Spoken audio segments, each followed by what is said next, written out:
हिंदी में यूपीएससी की तैयारी से संबंधित प्रोग्राम्स को देखने के लिए सब्सक्राइब करें स्टडी IQ IAS हिंदी। नमस्कार साथियों, मैं कुणाल आप सभी का study IQ IAS Hindi YouTube channel पे स्वागत करता हूं। हमारी आज की क्लास में हम लोग बात करने वाले हैं भारत के खास ब्रिज की। दरअसल भारत के जिस खास ब्रिज की हमें बात करनी है, ऐसा ब्रिज भारत में पहली बार ही बनाया गया है। अब इसी वजह से पूरी दुनिया की नज़र भारत के इस ब्रिज पे बनी हुई है कि भाई भारत ने ये ब्रिज किस प्रकार से बना लिया, कैसे बना लिया, और आने वाले समय में ये हम लोग को बहुत सारी चीज़ों में मदद करने वाला है। तो कहाँ है ये ब्रिज और ये किन खास विशेषताओं के साथ तैयार किया गया है, आइए आगे बढ़ते हुए इन सभी चीज़ों को हम जान लेते हैं। सबसे पहले देखेंगे हमारी न्यूज़ का कहना है prime minister Modi to inaugurate new Pamban rail bridge on April 6। तो देखिए फिलहाल ये चीज़ें क्लियर हो गई हैं कि जो ब्रिज बनाया गया है उसका उद्घाटन प्रधानमंत्री नरेंद्र मोदी करेंगे 6 अप्रैल को। 6 अप्रैल को रामनवमी का दिन चुना गया है इस ब्रिज के उद्घाटन के लिए। इस ब्रिज का निर्माण कार्य वर्ष 2019 में शुरू हुआ था और हम देखते हैं कि पिछले साल ये ब्रिज बनकर के तैयार हो गया था, जिसके बाद इस ब्रिज का ट्रायल हो रहे थे और सभी चीज़ें कंप्लीट हो गई हैं। इसी वजह से अब इसका उद्घाटन किया जाना है। तो कहाँ है ये ब्रिज, किस मामले में खास है, किस जगह को जोड़ता है, वगैरह वगैरह चीज़ों को अच्छे से समझते हैं। देखिए जिस ब्रिज की हम लोग बात कर रहे हैं वो ये है ब्रिज है। इस ब्रिज को कहा जाता है, ये है India's first vertical lift Pamban railway bridge. India's first vertical lift Pamban railway bridge. अब ये ब्रिज दरअसल दो खास महत्वपूर्ण स्थलों को जोड़ रहा है।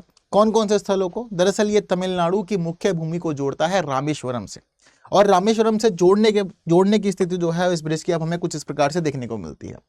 ये ब्रिज अपने आप में दो मामलों में खास बन जाता है। पहला मामला तो इस ब्रिज का ये है कि देखिए जी, ये तमिलनाडु की मुख्य भूमि को जोड़ेगा रामेश्वरम से, और वहीं दूसरी खास स्थिति यहाँ पर इसकी ये बनी हुई है कि ये ब्रिज अपने नीचे से बड़े जहाज को गुजारने के लिए सक्षम है। यानी कि इसके नीचे से बड़ा जहाज बिना किसी परेशानी के पार हो सकता है। तो आने वाले समय में इन सभी आवश्यकताओं को ध्यान में रखते हुए ही इस ब्रिज को तैयार किया गया है। अब इस ब्रिज को इस प्रकार से बनाए जाने की क्या आवश्यकता थी और क्या है इससे जुड़ी हुई सभी बातें, आइए थोड़ा एक मैप के माध्यम से समझते हैं। तो ये आप लोग की स्क्रीन पर भारत का मानचित्र है, तो आप लोग इजीली देख करके समझ गए होंगे। अब देखिए फिलहाल जो हम लोग की प्रॉपर लोकेशन है जहां ये ब्रिज बनाया गया है, वो लोकेशन हमें देखने को मिलेगी यहाँ पर। अब जैसे कि हम लोग पहुंच चुके हैं इस पूरे एरिया में जो हमारा तमिलनाडु और श्रीलंका के बीच का हिस्सा हमें देखने को मिलता है। ठीक है, यहाँ पर आप लोग को देखने को मिल रहा होगा कि यहाँ लिखा हुआ है रामेश्वरम। ठीक है, काफी लोगों को क्लियर हो गया होगा, जिन लोगों को क्लियर नहीं हुआ है उन लोगों को अब क्लियर यहाँ पर हो जाएगा। तो यहाँ पर लिखा हुआ है रामेश्वरम, तो ये तो पता चल गया प्रॉपर कि भाई रामेश्वरम वाला पॉइंट कौन सा है, ये वाला पॉइंट रामेश्वरम वाला पॉइंट है।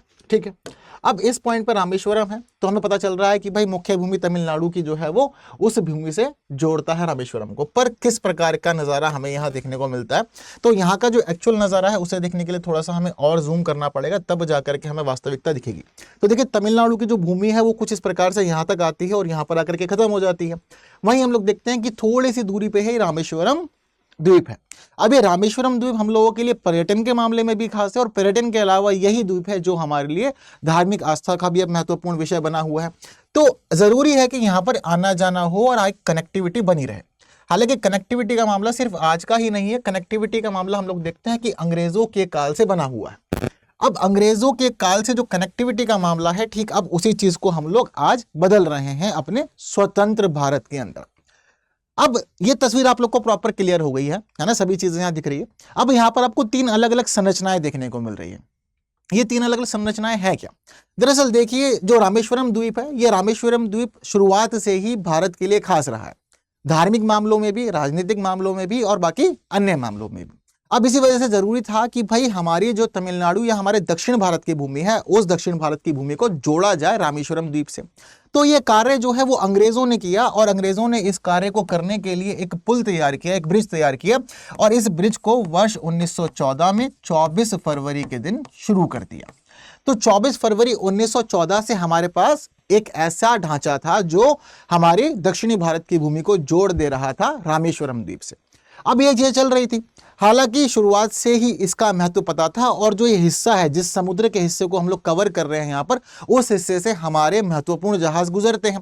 तो अंग्रेजों ने भी इस बात का खास ध्यान रखा कि भाई यहाँ से जहाज़ों का गुजरना आने वाले समय में भी लगातार बरकरार रहे और हमें चीज़ों की परेशानियां ना हो। इसी वजह से जो ब्रिज बनाया अंग्रेजों ने, वो ब्रिज बनाया इन्होंने यहाँ पर ओपन होने वाला ब्रिज। कैसा ब्रिज था? ओपन होने वाला ब्रिज। दरअसल तस्वीरों में हम लोग कई बार देखते हैं ना, अलग अलग जगह के हम लोगों ने ब्रिज देखे हैं जहां पर हमें पता चलता है कि जहाज़ों को अगर निकलना होता है तो ब्रिज बीच में से खुल जाता है, जैसे कि यहाँ पर भी स्क्रीन पर हम लोग को क्लियर है। तो जहाज़ों को गुजरने के लिए क्या किया गया? ब्रिज को खोल दिया गया है। ब्रिज के बीच में एक ऐसा फ्रेम था जिसके ढांचे ऊपर उठ जाते हैं, जहाज के पार होने के बाद ढांचे वापस से आके चीज़ों को जोड़ देते हैं। तो ठीक इसी आवश्यकता को ध्यान में रखते हुए हम देखते हैं अंग्रेजों ने पूरा का पूरा ब्रिज तैयार किया, और इस ब्रिज पे जो ये पॉइंट्स हैं वो ये वाला पॉइंट है। तो यहाँ पर ये ब्रिज खुलता है, यहीं से ही बंद होता है, और जहाज़ों का आना जाना यहीं पर ही चलता रहता है। अब ये कहानी शुरू हुई थी 1914 में, और 1914 से ये कहानी ऐसे ही चलती रही। ये कहानी ऐसी कब तक चलती रही? अब ये कहानी सेम एज इट इसी रूप में चलती रहती है वर्ष 1988 तक। क्यों हुआ ऐसा? पहले हमारे पास में सिर्फ एक ही अवसंरचनात्मक ढांचा था यहाँ पर, जो था रेल मार्ग। ये पूरा का पूरा जो मार्ग हम देख रहे हैं ये दरअसल एक रेल मार्ग था। यहाँ से ट्रेन ही आ जा सकती है, ट्रेन के अलावा बाकी हमारे पास कोई दूसरा मार्ग नहीं था। या तो हम ट्रेन से जा सकते हैं या फिर हम जल मार्ग का इस्तेमाल करके रामेश्वरम द्वीप तक जा सकते थे। सरकार ने सोचा कि भाई चीज़ों को थोड़ा सा बदला जाना चाहिए और एक सड़क मार्ग भी बनाया जाना चाहिए, यानी कि एक यहाँ पर हमें रोड ब्रिज भी बनाना चाहिए।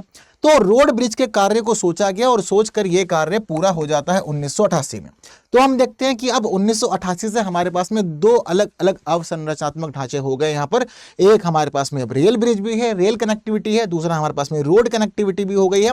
तो अब जिसको ट्रेन से जाना ठीक लगता है वो ट्रेन से चला जाए। जैसे कि चेन्नई एक्सप्रेस मूवी तो देखी होगी सभी लोगों ने, है ना, उम्मीद कर सकता हूं मैं, तो देखी होगी। तो उस मूवी में बार बार नाम आता ही रहता है रामेश्वरम का, और जिस समय शाहरुख खान रामेश्वरम पहुंचता है तो एक ब्रिज का दृश्य दिखाते हैं कि एक ब्रिज के ऊपर से ट्रेन पास होती है। तो ये एक्चुअल में वही ब्रिज है जिस ब्रिज की हम लोग यहाँ पर बात कर रहे हैं।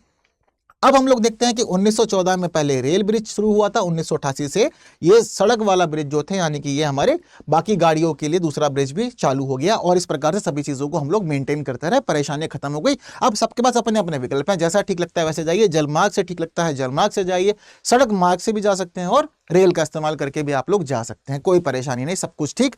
और बीच में जहाज़ों को यहाँ से पास होना है तो जहाज़ों के लिए व्यवस्था है कि भाई आप जो ये सड़क वाला ब्रिज है इस ब्रिज के नीचे से गुजर जाइए, और जो यहाँ पर रेल ब्रिज है इस रेल ब्रिज के बीच से गुजर सकते हैं, क्योंकि यहाँ पर खोलने का सिस्टम तैयार रखा गया, ओपन सिस्टम रखा गया। क्लियर है बात सारी? अब ब्रिज बना था 1914 में।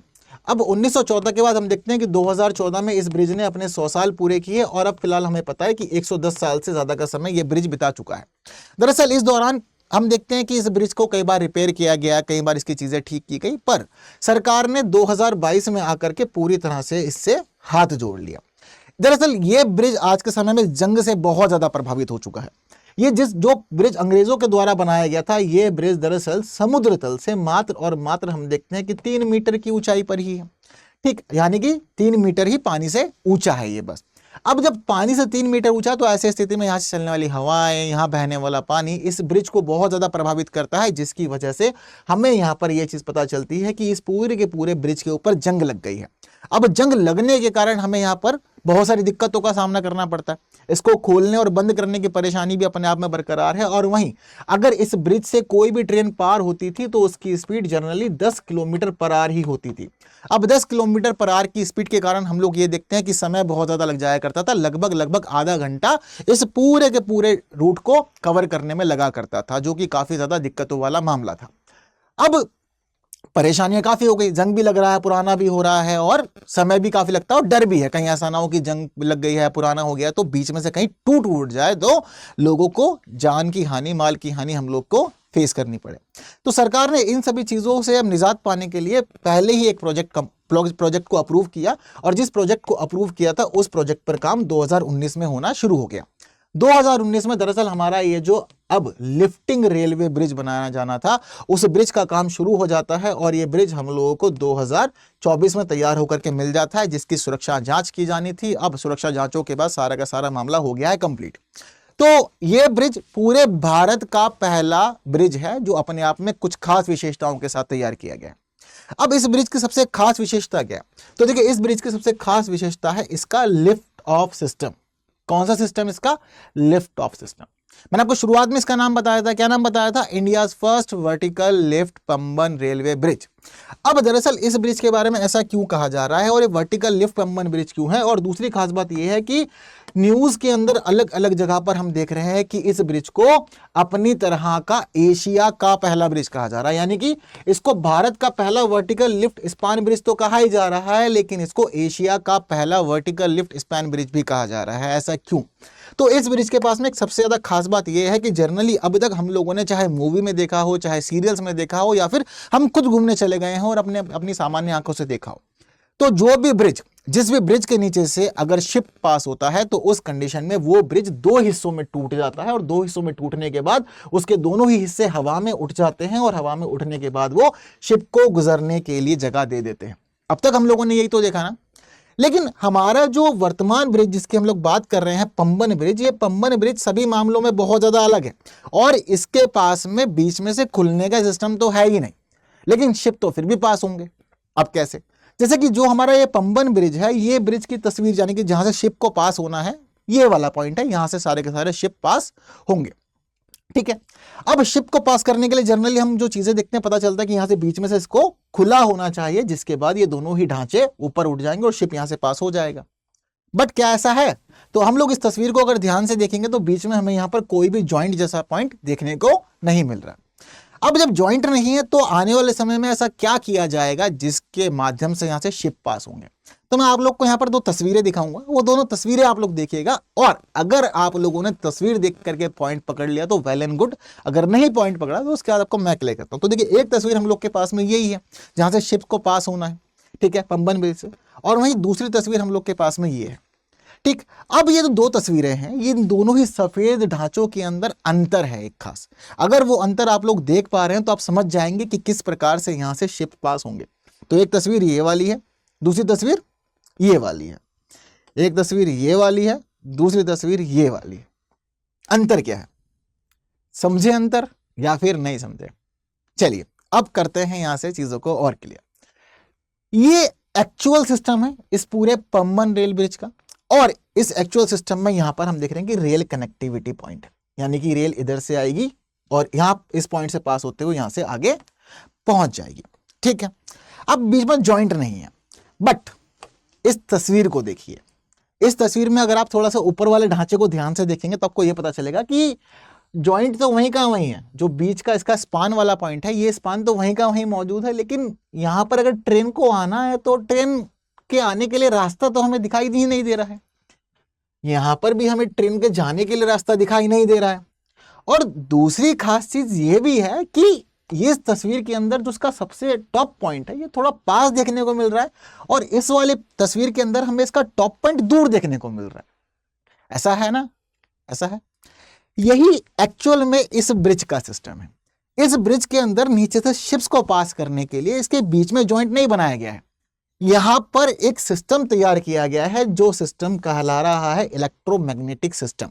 यहां दोनों ही तरफ तारें बंधी हुई हैं, और जिस समय यहां से शिप को पास होना होगा तो इसके लिए सारा सिस्टम इलेक्ट्रोमैग्नेटिक है, यानी कि कोई व्यक्ति जाएगा, सिर्फ बटन दबाएगा, बटन दबाने के बाद यहां दोनों ही पॉइंट्स पर सिस्टम एक्टिवेट हो जाएंगे, और एक्टिवेट होने के बाद ये जो पूरा का पूरा बीच का ढांचा है, ये जो स्ट्रक्चर है, ये जो स्पैन यहां बना हुआ है, इस स्पैन को यहां से ऊपर उठाने का काम चलेगा, और ये शिप यहां से 17 मीटर की ऊंचाई पर पहुंच जाएगा। कितने मीटर की ऊंचाई पर? 17 मीटर की ऊंचाई पर यहां से ये उठेगा और 17 मीटर की ऊंचाई पर उठ करके वहां रुक जाएगा। ये पूरा का पूरा जो पॉइंट है, जो स्पैन है, ये स्पैन 72.5 मीटर लंबा है। इसकी कुल लंबाई इतनी कितनी है? 72.5। दरअसल ये जो पूरा का पूरा पंबन ब्रिज बनाया गया है, इस पंबन रेल ब्रिज की कुल लंबाई है 2.5 किलोमीटर, और इस 2.5 किलोमीटर वाले पॉइंट्स के अंदर जहां से शिप को पास होना, ये हिस्सा 72.5 मीटर का है, और यही पॉइंट बस ऊपर जाएगा, शिप्स नीचे से पास होंगे, वापस ये फिर नीचे आकर के रुक जाएगा। अब ये दरअसल जो खासियत है ना इस ब्रिज की, ये खासियत हमें और किसी ब्रिज में देखने को नहीं मिल रही, इसीलिए इसको कहा जा रहा है कि ये वर्टिकल लिफ्ट ब्रिज है। कैसा है? वर्टिकल लिफ्ट ब्रिज है। बस ऊपर जाना है, नीचे आना है, ऊपर जाना है, नीचे आना है, बीच में से तोड़ने वाला कोई सिस्टम यहां पर रखा नहीं गया है। ये सबसे ज्यादा खास विशेषता है। क्लियर है बात सारी? तो अब आपको समझ में आ गया कि ये ब्रिज पूरे भारत के अलावा पूरी दुनिया के लिए ही क्यों सेंटर ऑफ अट्रैक्शन बना हुआ है, क्यों पूरी दुनिया इसके ऊपर फिलहाल इस प्रकार से नजर रख रही है और क्यों भारत की सभी चीजों को ऐसे देखना, जानना, समझना चाह रही है। मामला क्लियर है। हालांकि बातें सिर्फ यहीं तक ही सीमित नहीं है, इसकी विशेषताएं और भी अनेक है। जैसे कि मैंने आप लोग को बताया था कि जो पुराना ब्रिज है उस ब्रिज के ऊपर ट्रेन की जो स्पीड थी वो मात्र और मात्र 10 किलोमीटर पर आवर ही चला करती थी। यहां पर ऐसा कोई भी फाउंडेशन नहीं है। यहाँ पर स्थिति इस प्रकार की है कि यहाँ पर जो ट्रेन चलेगी वो 75 किलोमीटर पर आवर की स्पीड से मामला आगे बढ़ाएगी। हालांकि ब्रिज तैयार किया गया था 80 किलोमीटर पर आवर की स्पीड से यहाँ पर ट्रेन को चलाने के लिए, लेकिन एक कर्व है जिस कर्व की वजह से यहाँ पर 75 किलोमीटर पर आवर की स्पीड को अप्रूव किया गया। लेकिन ये जो इसका स्पान वाला पॉइंट है, इस स्पान वाले पॉइंट के लिए दरअसल स्पीड लिमिट जो है वो और कम रखी गई है। यहाँ से ट्रेन को गुजरते समय 50 किलोमीटर पर आवर की स्पीड मेंटेन करनी होगी, जो अप्रूव कंडीशन है यहाँ पर। दरअसल यहाँ थोड़ी दिक्कतें भी हैं। दिक्कतें किस प्रकार के, देखिए पहले तो तटीय क्षेत्र है हमारा। अब तटीय क्षेत्र होने के कारण जनरली यहाँ पर जो हवा होती है ना, उस हवा की स्पीड होती है 40 किलोमीटर पर आवर। अब 40 किलोमीटर पर आवर की स्पीड से हवा चलते तो समझिए सारा का सारा ये ढांचा गड़बड़ा सकती है, दिक्कतों में डाल सकती है, परेशानियां काफी हो सकती हैं। तो इसी वजह से बोला जा रहा है कि भाई, और यही हवाएं ना थोड़ी और ज्यादा खूंखार हो जाती है। कब होती है? अक्टूबर से फरवरी के बीच देखा जाता है कि इस स्पीड की जो सीमा है, यानी कि जो गति है, वो और बढ़ जाती है और 58 किलोमीटर पर आवर या फिर उससे ज्यादा हो जाती है। तो यहाँ पर यह भी माना गया है कि जब तक यहाँ पर हवा की गति 57 किलोमीटर पर आवर रहेगी तब तक तो यहाँ पर सभी चीजें संचालित की जाएंगी, ट्रेन वगैरह सब बढ़िया से चलेंगी, जहाज भी बढ़िया से पास होंगे। लेकिन अगर मान लीजिए कि हवा की गति यहाँ पर काफी ज्यादा तेज हो जाती है, मौसम ज्यादा खराब देखने को मिलता है, उस माहौल में ये देखा जाएगा कि चीजों को ऑपरेट किया जाना है या नहीं और चीजों को किस प्रकार से मैनेज किया जाना है। अगर लगेगा कि गड़बड़ी हो सकती है तो ब्रिज के साथ छेड़छाड़ नहीं की जाएगी। ट्रेनों के संचालन को भी यहां रोका जा सकता है ताकि बड़ी हताहत ना हो, रेल के डिब्बे ना पलट जाएं और परेशानियों से बचने के लिए चीजों को रोकना ही यहां पर सबसे बेस्ट तरीका माना जाएगा। इस ब्रिज के लिए फिलहाल यह माना गया है कि 17 ट्रेनें यहां से एक दिन में आने जाने का काम करेगी। तो अब पिछली स्थिति ये थी कि 10 किलोमीटर पर आवर की स्पीड से ट्रेन चलती थी, तो अब क्या होता था कि लगभग 30 मिनट का समय लग जाता था तमिलनाडु से लेकर के रामेश्वरम द्वीप तक पहुंचने में। लेकिन अब मामला जो है वो बदल दिया गया है। अब यहाँ पर पूरा का पूरा सिस्टम इस प्रकार से है कि लगभग 5, 7, 10 मिनट के अंदर अंदर इस पूरे के पूरे डिस्टेंस को कवर कर लिया जाएगा। एवरेज माना जा रहा है कि 5 मिनट के अंदर ही पूरे के पूरे ट्रेन तमिलनाडु की मुख्य भूमि से इस पूरे के पूरे ब्रिज से गुजरते हुए रामेश्वरम द्वीप 5 मिनट में ही पहुंच जाएगी। ये नए और खास चीजें देखने को मिल रही है। इसके अलावा पुराने और नए पुल में थोड़ा अंतर यह भी है कि जो पुराना पुल था, उस पुराने पुल को बनाया गया था सिर्फ और सिर्फ यहाँ पर 3 मीटर ऊंचाई पे। कितनी मीटर ऊंचाई पे? 3 मीटर, या मतलब ये समझ लीजिए कि पुराना ब्रिज जो था वो बनाया गया था 3.5 मीटर की ऊंचाई पे। अब जो नया ब्रिज है वो पुराने ब्रिज की तुलना में भी 3 मीटर और ज्यादा अधिक ऊंचा है, यानी कि जो नया ब्रिज है उसकी टोटल ऊंचाई क्या रखी गई है? 6.5 मीटर की ऊंचाई पर उसको बनाया गया है। एक और यहाँ पर आपको खास फैक्ट बताता हूं मैं, ठीक है, थोड़ा सा इंटरेस्टिंग फैक्ट है यहाँ पर। इंटरेस्टिंग फैक्ट ये है कि जिस समय इस ब्रिज को बनाया जा रहा था, सबको पता था कि भाई समुद्र के ऊपर बनाया जाएगा, तो समुद्र के ऊपर बनाए जाने के लिए स्टेनलेस स्टील का यहाँ पर इस्तेमाल किया गया है। लेकिन जिस स्टेनलेस स्टील का यहाँ पर इस्तेमाल किया गया है उसका इस्तेमाल भी समुद्र तट के पास नहीं किया गया। जो एक्सपर्ट्स हैं उनका यह मानना था कि जो हमारे स्टेनलेस स्टील है उस स्टील की गुणवत्ता बनी रहे, क्वालिटी खराब ना हो। इसी वजह से जहां पर पुल बनाया जाना था, पुल बनाए जाने के स्थान से 60 किलोमीटर के एक दूर जगह का चयन किया गया और 60 किलोमीटर दूर जगह का चयन करके वहां पर सारे पार्ट्स को तैयार किया गया। फिर वहां से सारे पार्ट्स उठा करके लेकर के आया गया और सारी की सारी चीजों को उसके बाद असेंबल किया गया और ये पूरा का पूरा पुल इस प्रकार से तैयार हुआ। ठीक, अब बहुत सारे लोग ये भी सोच रहे होंगे मन मन में कि सर जब पुराना पुल खुलने वाला था और खुलने वाले पुल का ही इस्तेमाल पूरी दुनिया ज्यादातर कर रही है, तो हमें ये लिफ्ट ऑफ स्पैन ब्रिज बनाने की क्या जरूरत थी? क्या खास था यहाँ पर कि जिसकी वजह से हमारे इंजीनियर्स को लगा कि लिफ्ट ऑफ स्पैन ब्रिज बनाना ज्यादा बेहतर रहेगा? तो यहाँ पर कुछ कारण ऐसे मिले जिसकी वजह से जरूरी था कि लिफ्ट ऑफ स्पैन ब्रिज ही काम कर सकता है और नहीं काम कर सकता है यहाँ पर। दरअसल पहली बात तो यहाँ पर 3 ढांचे हमें देखने को मिल रहे हैं, है ना। हमारी स्थिति कैसी है? 3 अवसंरचनात्मक ढांचे हमें अब अगल बगल में देखने को मिल रहे हैं।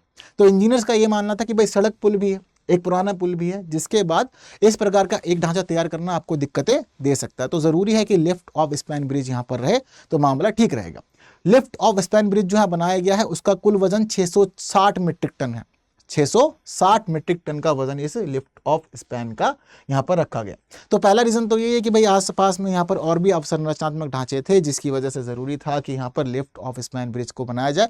दूसरा कारण है यहाँ पर चलने वाली हवा, तटीय क्षेत्र की हवा काफी तीव्र है जैसा कि आपको बताया भी है, तो उस वजह से भी ये सारा का सारा काम किया गया है। ठीक है कहानी। तो इन सभी चीज़ों के बीच में भी आपस में तालमेल रहे, क्योंकि फिलहाल जो पुराना ब्रिज है उस पुराने ब्रिज को तोड़ने की, नष्ट करने को लेकर के सहमति नहीं बनी है। अभी फिलहाल एडमिनिस्ट्रेशन का ये कहना है कि जो पुराना ब्रिज है ये कॉलोनियल एरा का है, यानी कि औपनिवेशिक काल में इसको तैयार किया गया था, तो ये हमारे लिए एक प्रकार की धरोहर भी है। और हम ये भी देखते हैं कि कुछ समय पहले लगातार ये प्रयास किए गए थे कि इस ब्रिज को यूनेस्को के विश्व विरासत धरोहर स्थलों की सूची में भी शामिल कर लिया जाए। तो कई प्रयास किए गए लेकिन शामिल तो उस समय ये नहीं हो पाया, लेकिन भारत के लिए धरोहर इसको माना जा रहा है, जिसकी वजह से यह है कि ये ब्रिज नष्ट ना हो, इसकी मरम्मत वगैरह की जाएगी, इसको ठीक कंडीशन में रखा जाएगा, बस यहाँ से ट्रेनों को गुजारा नहीं जाएगा, लेकिन ये ब्रिज अपनी जगह पर मौजूद रहेगा। तो इस ब्रिज के एक हिस्से पर है हमारा ये नया रेल ब्रिज और वहीं हम लोग देख रहे हैं कि एक तरफ है इसका रोड ब्रिज। क्लियर है बात सारी की सारी। तो ये इसके पूरी की पूरी सारी की सारी खास विशेषताएं हैं जो फिलहाल पूरी दुनिया के लिए सेंटर ऑफ अट्रैक्शन बनी हुई है। बहुत खास चीजें हैं। 2019 में बनना शुरू हुआ था। इस ब्रिज को बनाने में 535 करोड़ रुपए की लागत बनी है, तब लगी है, तब जाकर के हमें ये मिला है। अब ये समझ लीजिए कि ये ब्रिज तमिलनाडु के अंदर एक स्थान है जिसका नाम है रामनाथपुरम। तो रामनाथपुरम के अंदर वहां पर जो लास्ट रेलवे स्टेशन पड़ता है वो है मंडपम। तो रामनाथपुरम के मंडपम रेलवे स्टेशन को ये जोड़ देगा रामेश्वरम से। ठीक है। इसके अलावा इसकी और खास विशेषताओं को समझने के लिए हम लोग यह चीज़ों को देख सकते हैं, जैसे कि सबसे उल्लेखनीय विशेषता इसका वर्टिकल लिफ्ट स्पैन है, जो आपको मैंने बता चुका हूं। विद्युत चुंबकीय तकनीक का उपयोग करके इसको उठाया जाएगा। किस प्रकार से मैंने आपको बता दिया। ये भी 17 मीटर की ऊंचाई पर जाएगा ये। ठीक है। और मात्र 5 मिनट 30 सेकंड का समय लगेगा इसको इतनी ऊंचाई पर जाने में। 760 मीट्रिक टन का इसका कुल वजन है। लिफ्ट स्पैन को 4 टावरों द्वारा सहारा दिया जा रहा है, जैसे कि आपको मैंने बताया। और इस पूरे के पूरे ढांचा यानी कि टावर और काउंटर वेट का जो संयुक्त वजन है वो यहाँ पर 1450 मीट्रिक टन का है। पुल को 336 पाइलों से बनाया गया है जो जंग को रोकने के लिए स्टेनलेस स्टील से बने हुए हैं।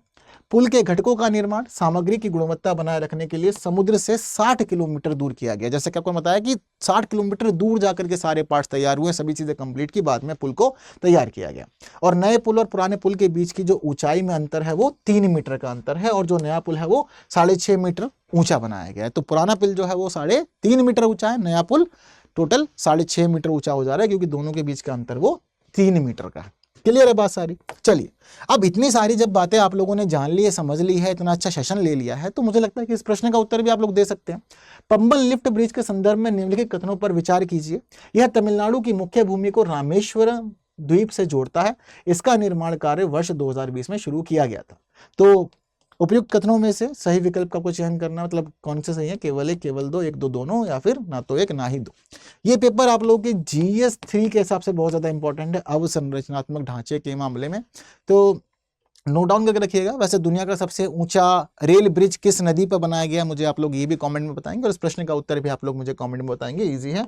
और बाकी हम लोग मिल सकते हैं बाकी और प्लेटफॉर्म पे भी। स्टडी IQ IAS हिंदी हमारा मेन प्लेटफॉर्म है जहां हम मुलाकात करते हैं। बाकी हम लोग टेलीग्राम, इंस्टा, फेसबुक और X प्लेटफॉर्म पे मिल सकते हैं। इस QR को स्कैन करके आप लोग सीधा पहुंच सकते हैं मेरे अपने टेलीग्राम चैनल पे। तो बस आज की क्लास में इतनी बातें करनी है। फिलहाल आप लोग की जिम्मेदारी है कि आप इसको बाकी साथियों तक शेयर जरूर करें। जिन्होंने सेशन लाइक नहीं किया, लाइक के बिना कोई नहीं जाएगा। कमेंट में अपने व्यूज जरूर बताइएगा और वीडियो को जितना हो सकता है उतना शेयर कीजिए। तो बाकी की बातें होंगी आने वाली और क्लासेस में कुछ नए विषयों के साथ। तब तक के लिए दीजिए मुझे विदा। Thank you so much. जय हिंद। हिंदी में UPSC की तैयारी से संबंधित प्रोग्राम्स को देखने के लिए सब्सक्राइब करें स्टडी IQ IAS हिंदी।